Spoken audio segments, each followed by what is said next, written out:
Very good afternoon, everyone. Today we are together here to discuss on the topic of changing consumer expectation and leveraging the same for demand creation. I have a very eminent panelist with me today to discuss on this subject. They are coming from the different walks from the tourism sector and the hospitality.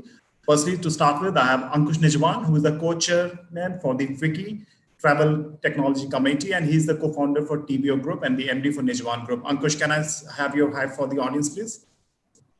Thanks, Ankush. You can unmute yourself. Then I have Zubin Saxena. Zubin Saxena is the MD and VP Operations for South Asia Radisson Group, one of the most prominent hospitality professional in the industry in the South Asia, and leading more than 100 plus hotels across the region. Thank you, Zubin, for your presence, and I'm looking forward to a very insightful discussion with you. The next gentleman is Mr. Naveen Kundu. He's the MD, Ebix Cash and Travel Holdings. Welcome, Naveen. And then I have Ms. Kerry Hannaford. She's the VP Commercial South Asia Accor Hotels. Thank you, Kerry. Thanks for being with us today. Looking forward for interesting insight. And gentlemen, I'm Nandivardhan Jain, CEO of Noesis Capital Advisors. We are one of the leading hospitality consulting advisory firm. We have presence across the South Asia. And today, let's hope this session is going to be very insightful for all the audience. Zubin, starting with you. Redson, you have the presence in India extensively, starting from north, south, east, west. How's your portfolio shaping up? How's the occupancy eras or the consumer behavior you are witnessing in the last couple of months? Yeah, thank you, Nandi. Thank you for the introduction. Good afternoon to the audience. Absolute honor and pleasure to be here. Good afternoon to my fellow co-panelists, August panel, where a lot of experience sitting here on the panel. Just it's very nice to kind of be here and at a point in time when I believe that we are actually moving up back, into normalcy. I think the worst is behind us, and I think the road, the way it's going to shape up from here, will be actually going upwards. Why I say that? Perhaps is based more in the numbers that I see. The portfolio is sitting, and we have 94 hotels, just for the benefit of the audience, located in about 60 plus cities all across the country. Our portfolio, and again, I'll go back maybe three months or so in time, so we can kind of construct a timeline to this. February, year to date through February, our performance in terms of occupancies and revenues across the industry was actually even better than 2019. And I speak, for the industry. I think we were all going very strong. And then came March, and I think March up to the first 20 days, we still saw the traction going up in the positive direction. And then in the third week of March, suddenly occupancies plummeted from say 70%, and we just crashed down to a full closure of the business. And then for the next 70 days or so, the business and the industry as such came down from, let's say, the low 70% range to almost a near zero situation. So we clearly just crashed as a market. And that situation, I would like to say went on, let's say, till about June, and has persisted somewhat beyond that as well. But where we sit today, on the 24th, as of the 24th of July, our portfolio is sitting at about 20% occupancy. So clearly, we've hit the bottom, in my opinion. And the occupancy and the demand seems to be coming back up. Of course, demand is not coming back into the normal conventional demand segments, right? So we have to be very clear about that. It is not the traditional segments that we've been tracking historically as an industry that are tracking well. In fact, new segments have opened up, and quarantine-related demand is actually one of those segments which has opened up. And that comprises about 40% of the overall pie, right? That being said, in the many of our markets, in fact, major markets, they've been sitting in double digits. Some of our hotels are actually running pretty healthy occupancy. Some of them, even up in the 90s, but that's driven by certain other factors, either if it's repatriation flights coming back, or it's quarantine home, forced quarantine, or self-quarantine related business. The interesting trend that we've also been noticing is that in tier 2 markets, so clearly, rooms demand is picking up better in tier 1 markets. In tier 2 markets, there's been a pickup of F&B related business. And that's the other interesting trend that's picking up. So Nandivardhan, to your question, I think the market's now shaping up. Clearly, we've gone back a few years. Let's not forget that. I think the crisis has put us all back a few years already. It's going to take us some while to come back as an industry. But I think surely we are already tracking in the right direction. Like I'll say again, I think there's, the worst is probably over. As the market unlocks itself and things start shaping up, I think the industry will improve overall in terms of its health parameter. Thank you, Nandivardhan. Back to you. Thanks, Subin. That's very encouraging to hear that some of your hotels are doing 90 plus occupancy. I'm sure that's a very positive sign. Kerry, coming to you, the first parameter for any guest today is to check the health and hygiene standards and protocols, what that brand is, following up. That's the first criteria which anyone is looking, because I think right now, whoever is traveling is very essential. Either it's coming out of Vande Bharat mission, or it's health workers, or if someone is traveling for their business, it means it's something of the utmost priority at this point of time when travel is on a restriction mode in the country. So what are those SOPs your company is following at Accor at the global level, and then especially to the Indian context, which you think can restore the consumer confidence back in the hotels? Yeah, absolutely. So firstly, thank you very much for inviting me this afternoon, and special thanks to Vicky, and of course, obviously, my colleagues and here on the panel this afternoon. It's I feel quite honoured to have been included. Look, I don't just think it's for travel. I mean, it's critical for travel, but I think it's the health and safety is critical to the entire economy coming back for India. And, the new standard operating procedures, doesn't matter where you go, has to be first notch. And I think consumers will feel confident with brands that they know and trust. So, like if you have a global presence, or if you have a very, very strong brand here in India, I think you're going to do really well. We have implemented with, sort of Veritas, our All Safe. We have in fact, there's about 16 new standard operating procedures that our teams are going through at the moment. We're nearly all open. We have probably about another 8 hotels to go before we open. So we've taken the opportunity to bring staff back in, do training, go through those really stringent hygiene measures, making sure that that every corner of a hotel is safe and secure. And this is a big change. This is a big change, not just for the consumers coming through the door, but the staff themselves, and educating them on the priority of staying safe, keeping safe. And we've gone to great lengths to make sure that happens. And it's not just also too when the staff leave the hotel, we're making sure that, their passage back home is also taken care of as well. And that's really, really important. And consumers need that confidence to be able to step outside their front door. As I said, I'm seeing it everywhere. Companies now have very stringent measures for their people to come back to work. And I also agree with Zubin, we're seeing a new market. So the level of inquiries since the government announced that the IT community can work from home, can I tell you, they want to come and work in a hotel. So we have introduced IBIS workstations. Our Novotels are setting themselves up for work, to be able to work from a hotel.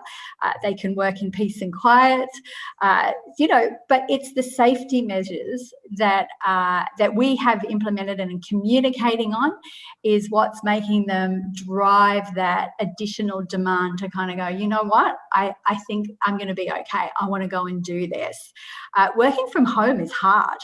You never know when the doorbell's going to ring or the dog's going to go. So, hotels have a wonderful opportunity now, and I guess I'm not just talking about Accor, to provide a new standard of service. Takeaways have been massive for us from a food and beverage perspective. Our chefs have had to learn a whole new operating system in the kitchen, and again making sure that all safe. And what we have implemented with Bureau Veritas is it's here, but it's also global throughout our 5,500 hotels worldwide. So yeah, that's the critical part for us. And then look for green shoots. The green shoots are there. We just have to look for them. Thanks, Kerry. Very well articulated. I must appreciate that. Ankush, coming to you, you are one of the big fours when it comes to inbound and outbound business in the country. Presence across the globe you have at this point of time, and 2 billion plus business you generate every year for the nation. Now, considering all that, you have a grassroots clarity how the consumer is behaving, what type of demand patterns are coming. Considering all that, how do you think the demands, in which month we're going to actually see demand, whether it's outbound or inbound for the country? So thanks for inviting me and Vicky as well. So one of my co-panelists just mentioned saying that the worst is behind us, and that's the fact. And I must say, Nandi, that especially in the last 3 days, especially since the IPL got announced, I think the positive sentiments of the country have just risen up, that something is going to happen. Mumbai and Delhi cases have started seeing the curve flattening, hopefully. I think these are very positive signs for people to start looking for travel. Also, in many of my groups, people have been asking me, can I apply for the Dubai visa, etc., etc. Even what Zubin just mentioned, that the occupancy levels have suddenly shot up starting 1st July. I think these are very, very early signs of demand being created. I somehow feel October is when market will be at least back to at least 30 to 50% outbound normalcy travel. Primarily, it will be short-haul destinations. I think Dubai will be one of the biggest ones, reason because of the Diwali holidays. I think the flights towards the Middle East will definitely start. And some people, especially if the spectators are allowed for IPL, I'm sure a lot of Indians would be traveling during that time, to see some games and obviously spend time with family. But since Monday, things have changed. I think there is a positivity. A lot of travel companies have started going back to their offices. I think the Unlock 3 is almost 98% unlocked, right? I don't see, except from cinemas and some bars, even gyms have opened now. So I think in the last 4 days, things are bouncing back. The repatriation flights are repatriation flights, but there is still people who are traveling because they were stuck here. So there is some revenue and cash flows which have started to come to the travel agents. And even the hotels opening, like what Zubin just said, this is something which will help all of us to get revenues even in domestic. Just give an example, I can't get a room for the next 5 weekends at the Grand Bharat in Manesar. Who's traveling? Obviously, it's weekend, right? So this is something which is positive. I'm sure the same is happening in Mussoorie. Even my Instagram handle tells me my friends some of them are in Rishikesh right now. So which is good news. So at least things have started happening, slow and steady, but I think we're on the right track, what we have faced in the last 4 months. Super. And the next question I want to ask you, as you are the co-chair for the FICCI on one of the committee.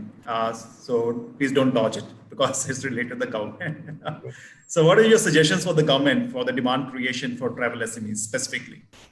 So I think in the last 3-4 months, the government did try whatever they could, but I think they somehow forgot the worst hit industry, which is aviation, travel, and hotels. I think we had nothing what we have received in the last 4 months. Unfortunately, I think the government should have at least given something to us. That something was even zero. So, not even that something, be it a hotel or an airline or a travel operator.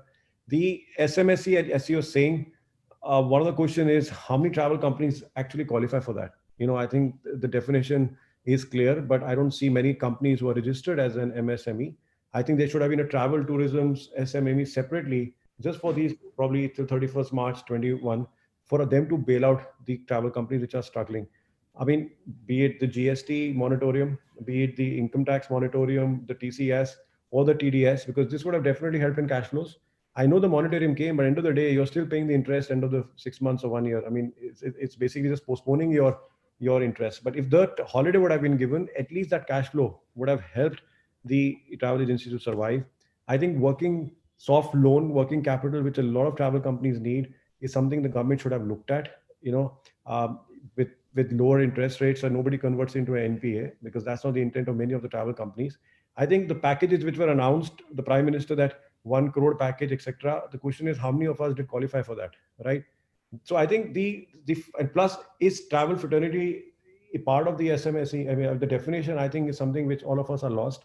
I don't see any of the travel fraternity getting loans. I mean, very honest to you. I mean, I did tell them, boss, aapko mil to jayega, because the government and the FM has announced, but I think everybody's been struggling there. So if you ask me, has the government supported us?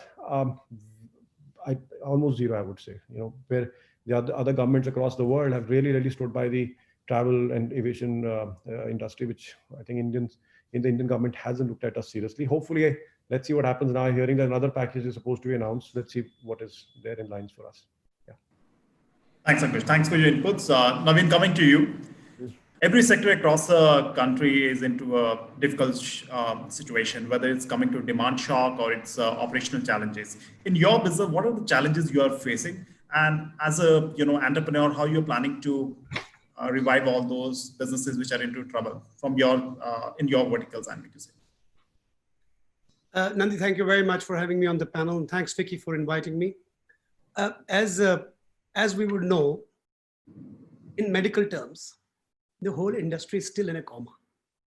While we are all trying to console ourselves that there is this happening and there is this positivity and there is this, the fact is we are far from consciousness of the reality of the businesses. We're still not there. I mean, let me talk about travel. In first and foremost thing, even if we have to start travel locally and stimulate some demand, the first and foremost thing is that the government has to come down and give us a standard operating process in terms of quarantine or in terms of COVID negative certification, whatever the traveler needs to do. There is no standard policy. I agree with Ankush when he says that there is no room available in Grand Bharat for the next 5 weekends, and we know who is traveling there. By the way, there are mostly politicians, and then there are people who are going to Rishikesh. I have a resort in Corbett. I own one. I have people giving me calls that we want to go and stay there for a week for some time, but nobody has a clear idea today what quarantine measures are going to take. I mean, nobody wants to go out of his house and get stuck and get quarantined somewhere without a proper guideline. So when you have this unlock 3 happening, there should have been a clear-cut guideline that, okay, this is what, if people carry a RT, there's a very simple test. When you go to Dubai, I am working with 3 IPL teams because we'll be taking 3 IPL teams to Dubai. I've got that contract, but I'm not happy about that contract. The reason is that that's just peanuts for what we are struggling. Across my travel and foreign exchange, we have a whole lot of people on leave without pay and furloughs. We want to bring them back. But how do we bring them back? We need revenues. I mean, let's not be very happy about this Vande Bharat flights and these evacuation missions and all that. They're nothing. I mean, we can't, I have made it very clear in my company that nobody will charge a penny over and above the ticket pricing, to get people back to their locations. I think that's not fair. So, there is absolutely no clarity. We are in a coma. We are on a ventilator. We really need to come back to the consciousness. And that is, in medical terms, let's be very clear. I mean, while the hotels are saying that they've got these quarantine, demand and all that, it's good, fine. I'm happy that their cash flows are coming back. But in reality, is the tourism coming back? 4 months back, when I was on a FICCI platform, I was very hopeful. I said, look, this is just 90 days, 100 days. We'll see demand coming back. Travel will come back as soon as it's gone away. But I don't think it'll come back unless and until the government comes up, and they will have to take responsibility. Let me tell you, I'm not a man who actually cribs on the government ever. But here, I'm not even asking for a stimulus. I'm saying let them become responsible. Leave alone giving us a stimulus. They have not even mentioned and had a word of sympathy for us All the minister recently said, if 5-star hotels are coming for help, I think it's a disgrace to the industry. I think that was pretty not called for. I think the government needs to understand. On one side, the head of the country says talent, tourism, tradition, technology, whatnot, and on the other side, the minister says, "Theek hai, we'll see." So let's get real. Let's get real. In India, tourism was always in a state of coma, getting a bit of an oxygen here and there, and getting to revive once in a while. Indian tourism has never actually taken off. Considering the potential of Indian tourism, we have to get real there. There is connectivity issues. There are a whole lot of issues in India. And while I'm bullish about my country because I'm an India bull, I love India. I'll never leave India. But the problem is that at this stage, when the government is doing so much everywhere, they need to give some serious attention to tourism.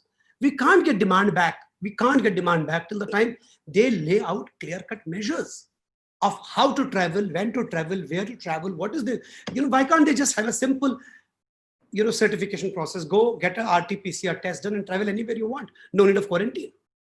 You will see the demand coming back soon because people are now sick and tired of being at home. As my fellow colleague from Accor said, that people don't want to work off home, they want to come to a hotel and work. But for that, they have to step out. They need a lot of courage. There is a behavioral change that is set in. So Nandi, I think we need to get realistic. Thank you. Thanks, Naveen.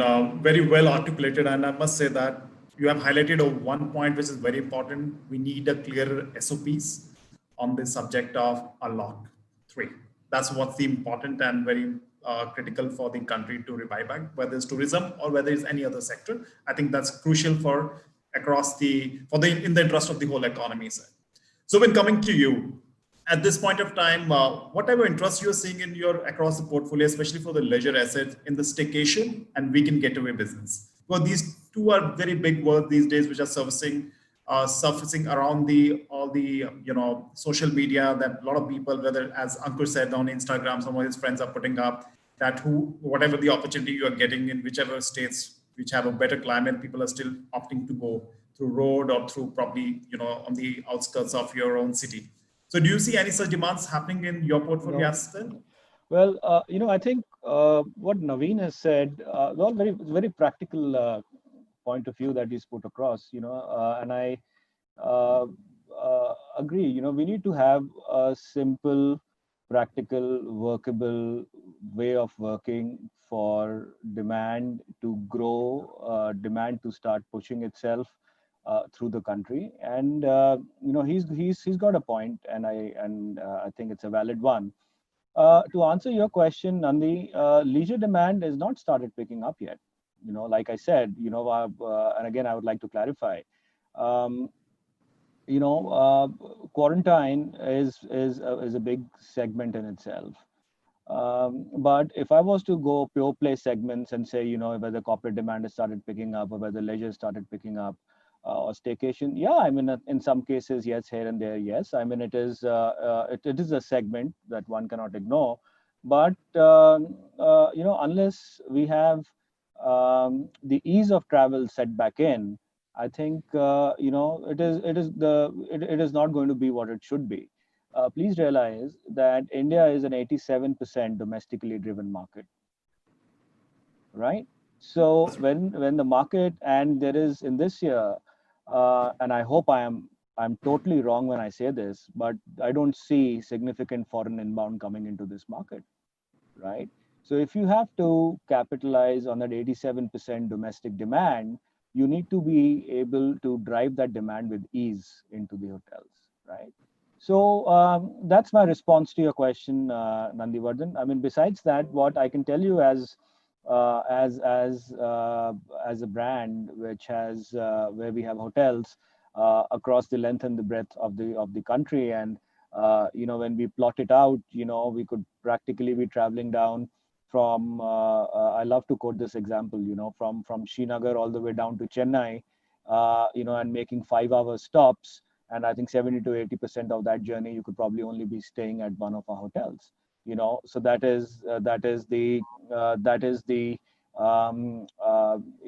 presence or the distribution of the portfolio. But again, you can only make those 5-hour stops when you're allowed to make those 5-hour stops for these, right? So that's the thing. We'll be focusing heavily on the India road trip. We do strongly believe, and again, it's not a recent trend. For us, the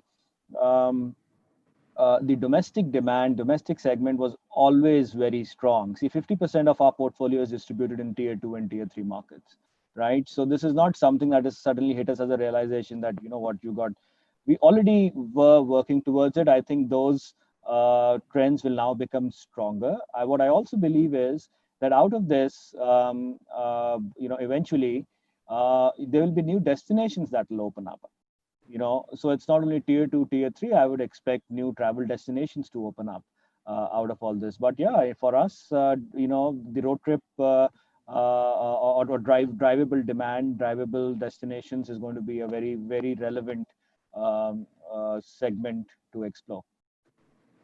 Thanks, Vipin. Navin, coming back to you, some of the countries have already opened up for the tourists, international tourists, or some of them are on the verge of opening up. They are planning. Southeast Asia, or even some countries in Europe. What learning do you think the government of India need to take from those countries, who have come up with COVID fastly and are now open for the world to come and travel to their nations? Because, many states actually depends on the foreign tourists as well, to some extent. I have already said this, Nandi, that, the government is just not giving any importance to tourism right now. I don't think this is the priority area. Rightly so, in a way that currently they're dealing with a health crisis, so they want to first handle that. But while doing that, I think they need to first understand how the other countries have dealt with it. They're not even doing that. Let me tell you, at Ebix itself in UK or in Canada or in Singapore, we've got 50% of our pay from the government. So they've handled the situation very well. They've been very, very pro people, pro employment, they've given a lot of importance to people in tourism. We have not done anything of that sort. So first and foremost thing, they need to have a think tank. They need to create a council saying that, okay, how do we get this 10% GDP back? They're not realizing right now it's a 10% GDP. Now tell me one thing, when you got a night, you're saying the night curfew is gone. Then why not bars opening up, at least in the clubs and hotels? Give me a reason. How will you get, the basics are not clear. The basics are not in place. I mean, I can understand a cinema is not open. I can understand, you're not letting the metros go be open. But at least in clubs and hotels, when the night curfew is gone, keep the bar open. When a person is dining, he can have a drink with it. You will certainly see demand going up. So basics in every country overseas, people open restaurants, they open bars along with it. You understand? They haven't. So if they've unlocked in a phased manner where they've given a calibrated opening to tourism as a whole, not in bits and pieces. So I think the Indian government needs to first and foremost decide whether they want to make tourism a priority or not. And then only will they come on a drawing board and say, okay, let's have these SOPs for tourism. As I said, simple thing, 87% domestic demand in India, and always Indian demographic was very strong and was becoming even stronger.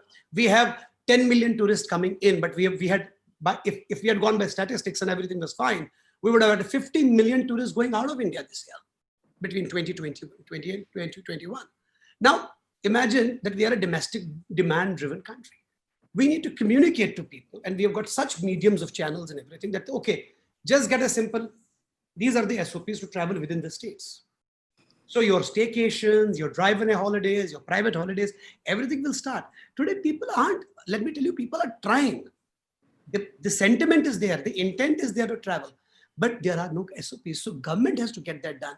And the sooner they learn from how Europe is dealing with it or how the other nations are dealing with it, the better it is for them. Thanks, Naveen. Ankush, coming back to you, how do you see technology playing a critical role in demand creation? I think most important, I think, is going to be helping in the operating leverages, Nandi, because today people have obviously downsized their teams. And I think that is going to be there for at least 18 months, I would say till late 2021. As I work from home is something which is the new normal, which I think will only further grow, especially for small and travel companies. However, they will depend on technology, which I think companies like ourselves will bring them to you, be it the inventory of the airline or the hotels. Scalability, I think without tech, one can't scale at all. And I think it's just not only Delhi or Mumbai you're serving. I mean, with tech, the whole world is open to you. And keeping in mind young India, right? I think 35%, 65% of the urban India is less than 35. And the way you saw Geo's plan coming in, I think smartphones is going to here to stay at a very, very low cost. Digitization is something which will happen, and companies like ourselves will ensure that we keep building this to keep fighting the online world, to ensure that the long tail of the travel agents are well equipped to fight and grow and scale at a much lower cost what they had in 2019. So I think it's going to be the biggest driver for anybody's survival and growth going forward as well. Yeah. Thanks. Kerry, coming to you, we have witnessed a trend that when someone is traveling, health and hygiene, as we discussed, is one of the critical criteria, and everyone is looking for exclusivity. Where certainly the farmhouses or the houses available on the Airbnb, there's a significant demand pickup in their segments, especially when we're talking weekend getaway or staycation, wherever practically it's possible. So do you see that as a big competition to a hotel chain like Accor? No, I don't actually. I agree with what Naveen said. I think we're all in this together, to be honest with you. And we're not looking at the competition now. We're looking at trying to beat this thing. We're looking at trying to, make sense of the COVID situation. I'm not saying that they're not competitors, of course, but that's not a priority for us, right now. I do think that there are opportunities there, and we would welcome the government to step in and allow us to operate our hotels at 100% so that we're not having to close the restaurant at 9 o'clock. It's a certain time in Delhi, it's another time in Gurgaon. They've got different hours that the restaurants are allowed to operate. And the same, with our with our bars in our hotels. We would love to be able to serve a drink to an in-house guest, but you're not allowed. So that's what we're fighting. That's kind of like the competition. Is we're trying to concentrate on that at the moment. I also want to say now, I get on a call. I'm part of Asia Pacific, and I get on a call every Thursday. So I don't want to completely beat the government up, but there's a lot of countries that are still closed, and a lot of countries that have teeny tiny COVID situation, and the government still closes their borders. Australia, New Zealand, Singapore, Vietnam, Thailand. I mean, the list goes on and on. There is no international travel into these. So I've got to be a little bit gentle on the government here. And it's hard, right? Because, they're trying to juggle so many multiples. So, but for us, it's about attracting that customer. And I'm going to share something with you, right? So as we were coming out of this, we launched Let Us Take Care of You, right? So it's a campaign across all of our verticals. Doesn't matter what it is, let us take care of you, right? We launched that into the market, and we thought, we'll see how it goes. The first week that we launched, 500 bookings. The second week we launched, 1,000 bookings. Now, we took this Let Us Take Care of You. We're working with the travel agents, so Thomas Cook, Tamron. We're working with the OTAs. We're working with, all of our major clients on Let Us Take Care of You. And so you do have to kind of question. It's like, what? These people are itching to get out. Right? And so we've only been launched, I think now we're in our 15th day, but to see that growth in the last 15 days has been phenomenal. Now, I don't know, will it last? I don't know, I'm praying. But that's what's really important. And I think partnerships are critical right now. And this industry has to stay together, right? Because united you stand, divided you fall. So we support anything that Airbnb is going to do in the market, or OYO, or Radisson, or Marriott, or Hilton, or Hyatt. We're all in this together. and we have to face it together. And and through that, we will see good change. And see us supporting each other in lobbying government and, participating on these type of panels. So I hate to bust your bubble, but yeah, that's where we're at the moment. No competition. Thanks, Gary. Thanks for your reply. So, been coming to you. As a country, right now we have only 160,000 organized rooms. Okay, and the majority of sector is falling, under unorganized segment, which statistics are not very clear. It can be 700,000 rooms or 500,000 rooms. Different reports have different views on that. Do you think, as a country, it's a great opportunity for us to migrate this unorganized section of the inventory to the organized?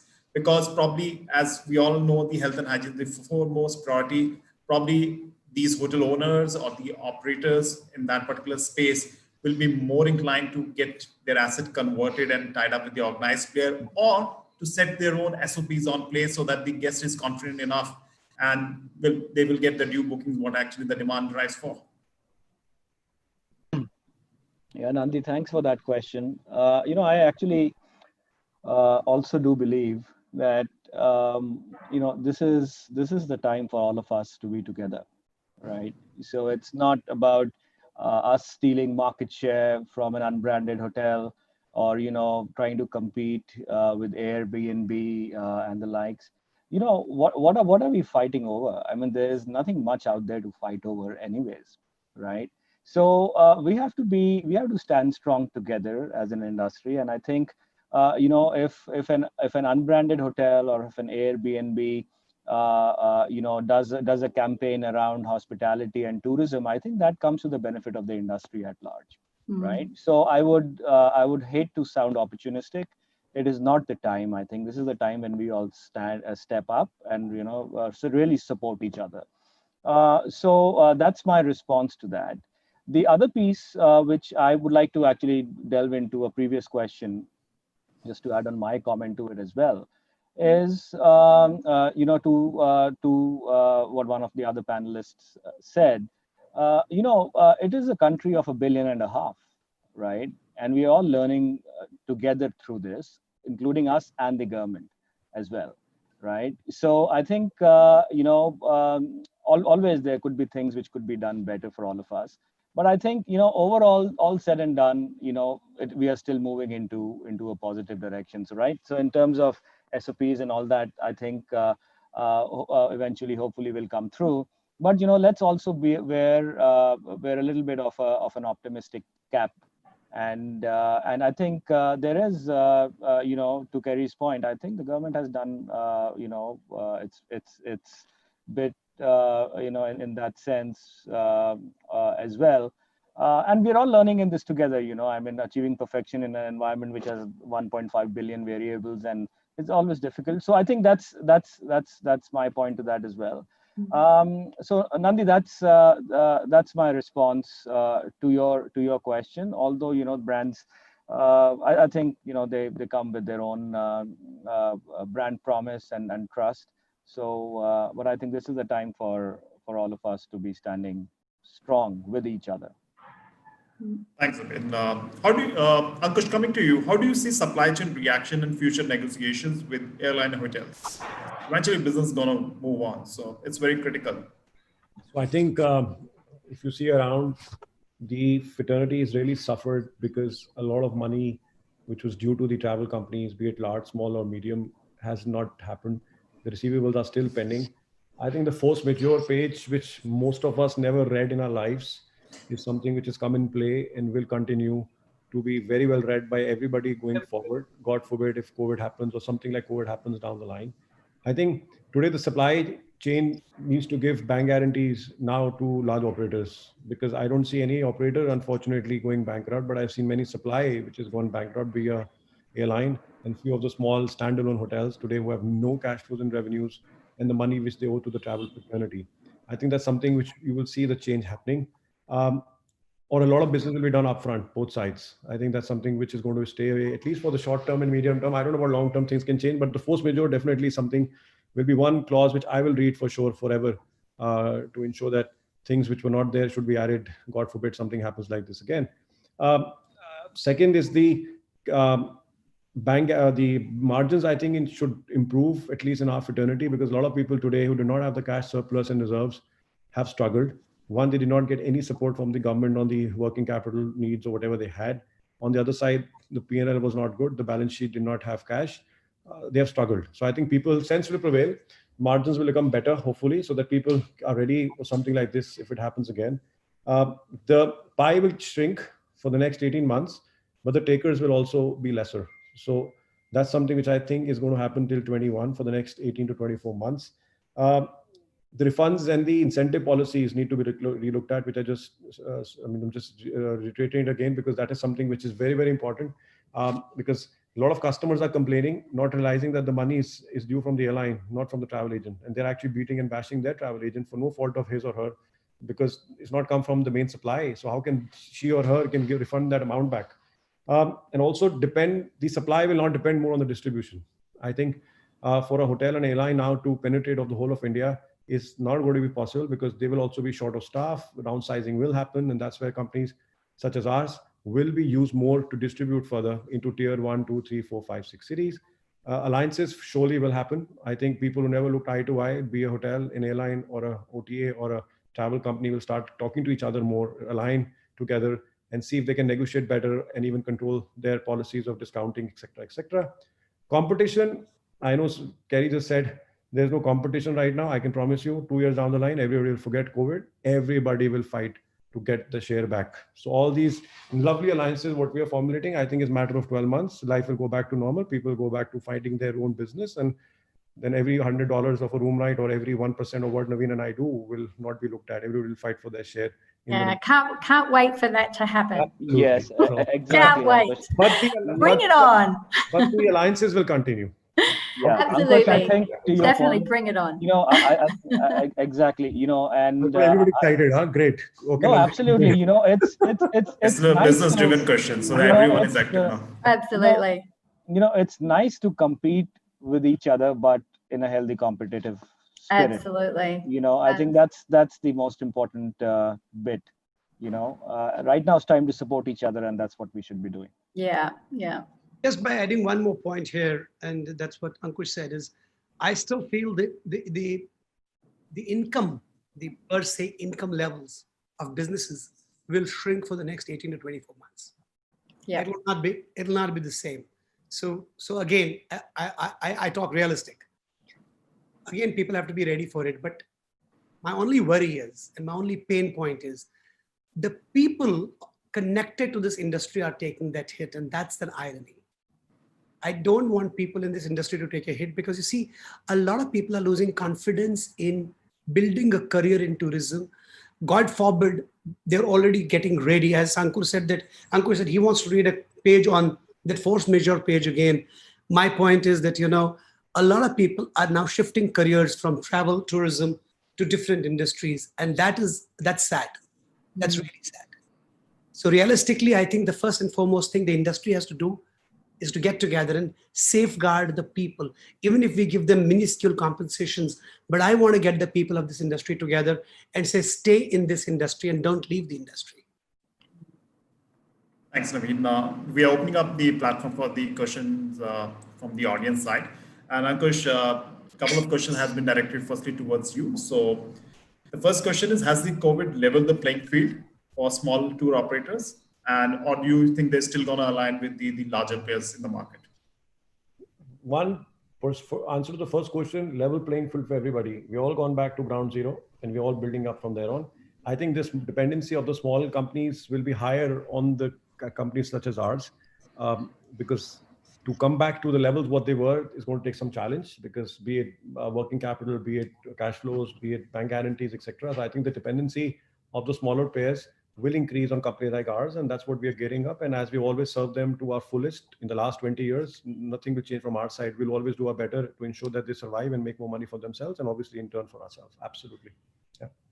Ankush, there's a follow-up question for you from the same gentleman. Will package curated travel make a comeback as people want more self-contained holidays? Do you think so? Short term, yes. Long term, no. I think it's just a matter of time.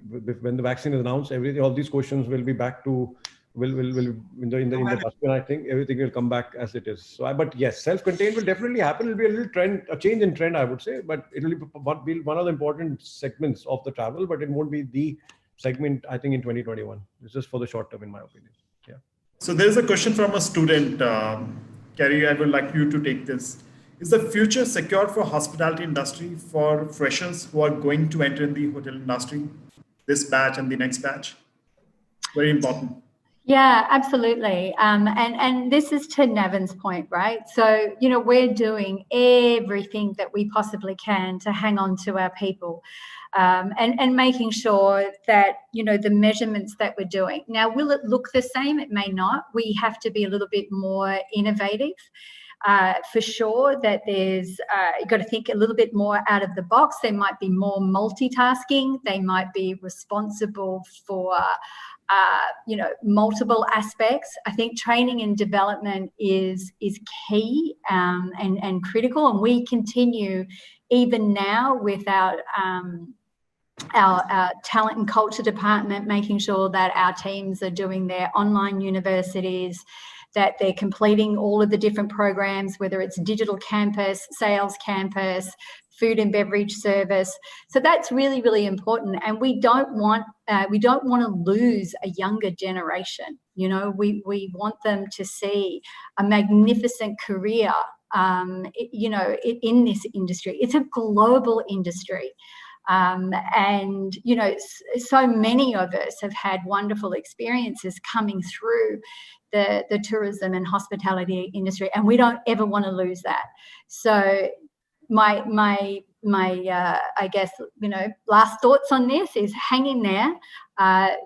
We will come back and we will start recruiting. It won't happen straight away for sure, because we want to look after every single person we already have.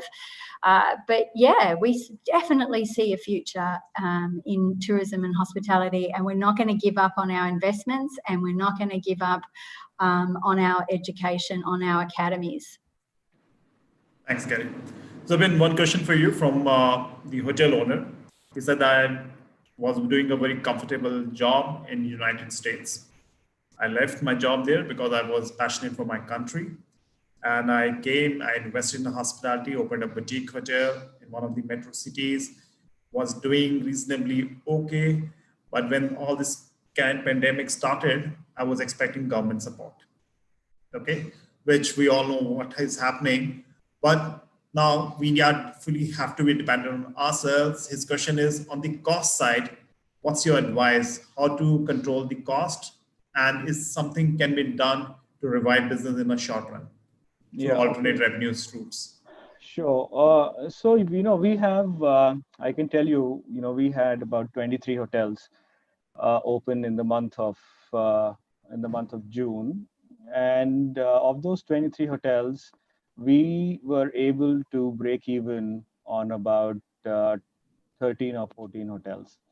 How we have been able to do that is, of course, there is been fair degree, and within a larger ecosystem such as ours, we've been able to transfer costs from one place to the other, then heat, light, and power is the other big expense item. What we have learned, generally speaking, is that the cost of running an empty hotel is anywhere starting from, again, depending where, how big you are, I do not know. But, typically, let's say 100 to 150 room hotel would typically cost about, let us say, 50,000 to 100,000, 1 lakh rupees a day. That's roughly the big picture, the big cost number associated with those kind of operations. What we have seen is that now, especially, it makes more sense to keep those hotels open, because it's not a question of improving profitability. The question rather is, how do you reduce your cost basis? So I think, my advice would be clearly, to, of course, depending on the market you are in, I obviously don't have the details, But in many cases, it does actually make sense to keep your doors open, because it's a little bit of a chicken and an egg. Until you keep your doors open, you don't know what business is out there chasing you, right? So that would be my response to that. Thank you. Thanks, Naveen. Naveen, next question is for you. You had a planned IPO in August 2020. So what are your plans with that? Probably it is from one of the investors. Well, we committed to the IPO, and that'll happen. That'll happen. I mean, of course, it made no sense to do it this year, but definitely we're looking forward to the Q2 of next year. Okay. And Thank you. we're already working and we planned it out.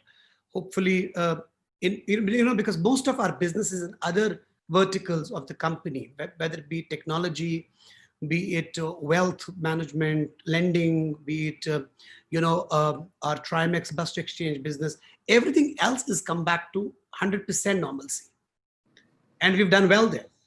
The only business that we are struggling right now is to get back our foreign exchange and travel business, which hopefully will happen soon. But we're looking out for the IPO over the next Q2 of next year. Thanks.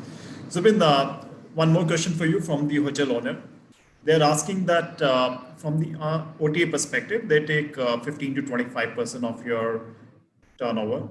Okay, if the 100% business is coming from the OTA, for example, which is a case in quite a few small hotels, which they are largely dependent on OTAs for the revenues.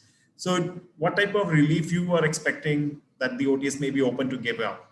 I don't know whether you are relevant, but they mentioned that to us, Zubin, this specifically. Thank you. This is a time when you got to operate as partners with each other. We are sitting empty in our hotels. Let us not negotiate on those percentages. Let us try to get the business in. I think those kind of conversations are good to have when we are running a full house.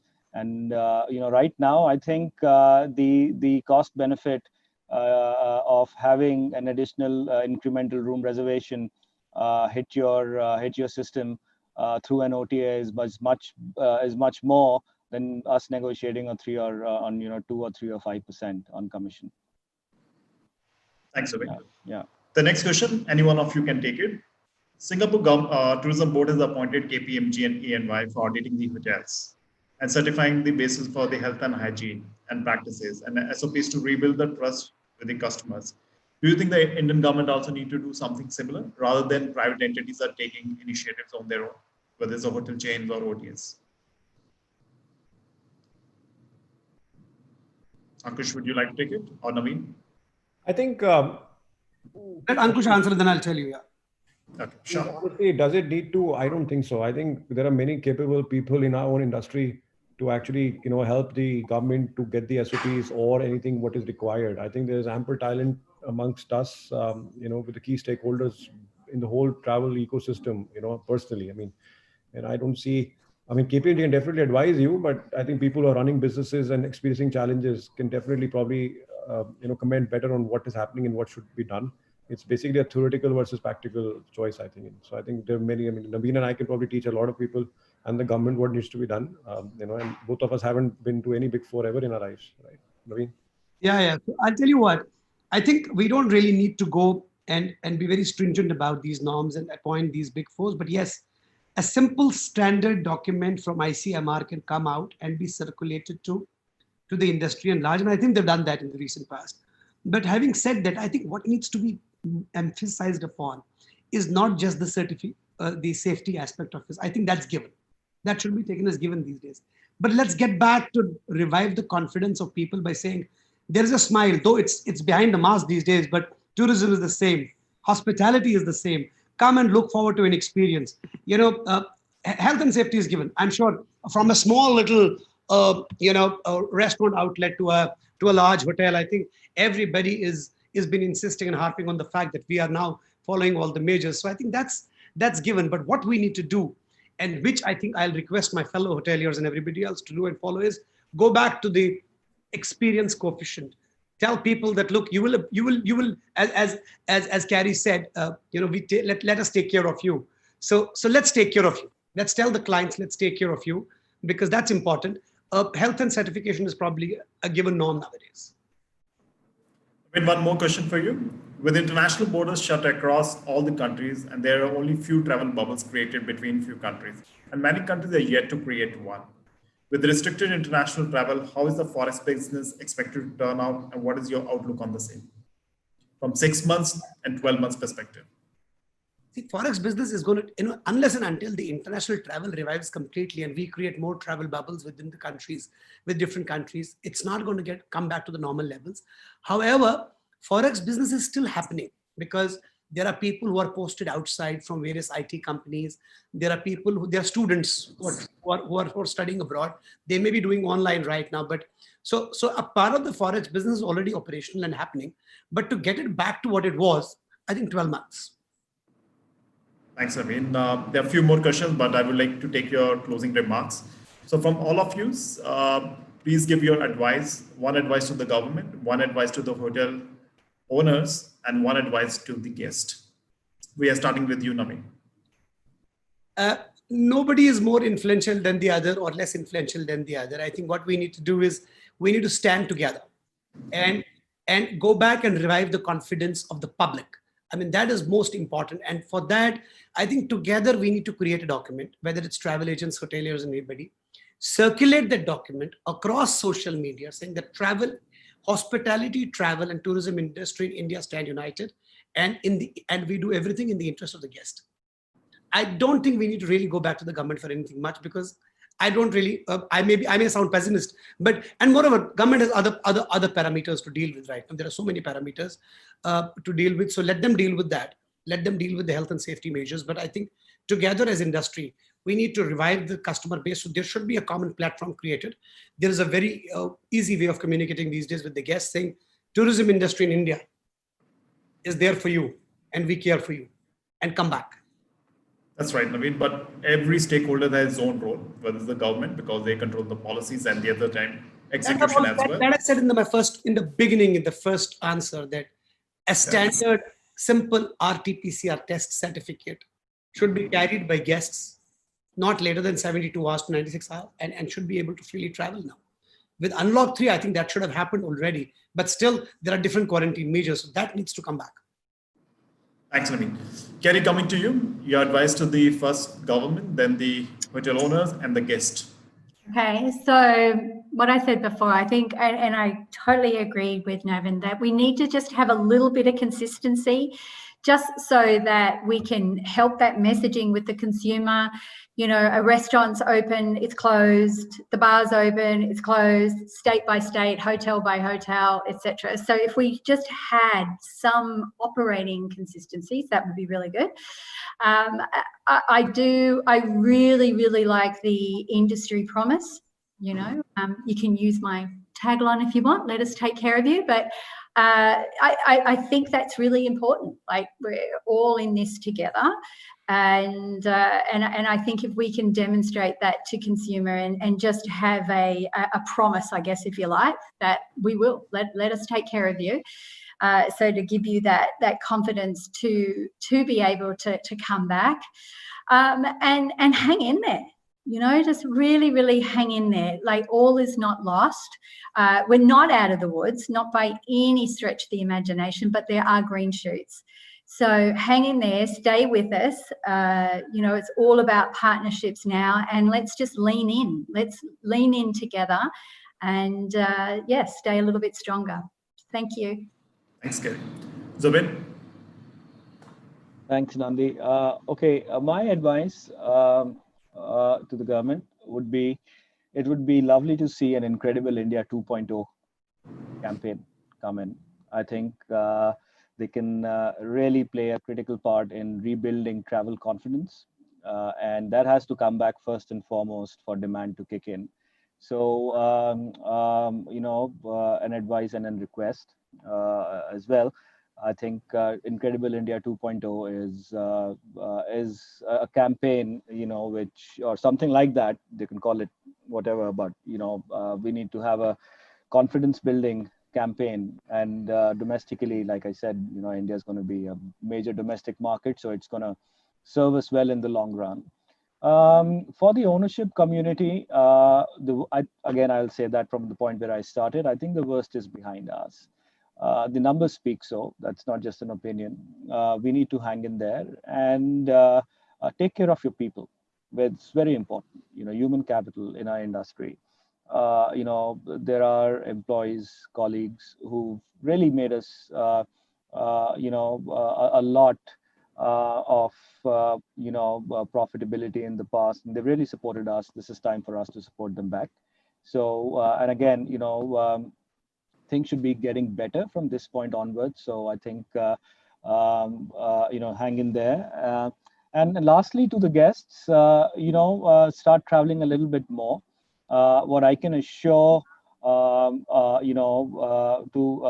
the behalf of, if I can say, the industry, to everyone, is that there is ample and more that is being done by the industry at large in terms of making health and hygiene a priority.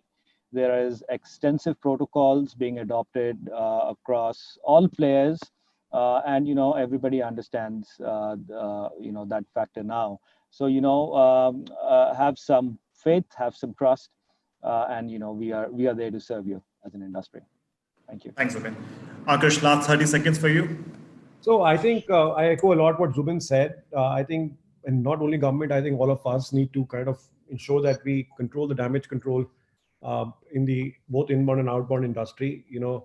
For tourists coming in India, it's going to be a big challenge bringing them here in 2020. And same for outbound, how many governments will accept Indians entering their borders?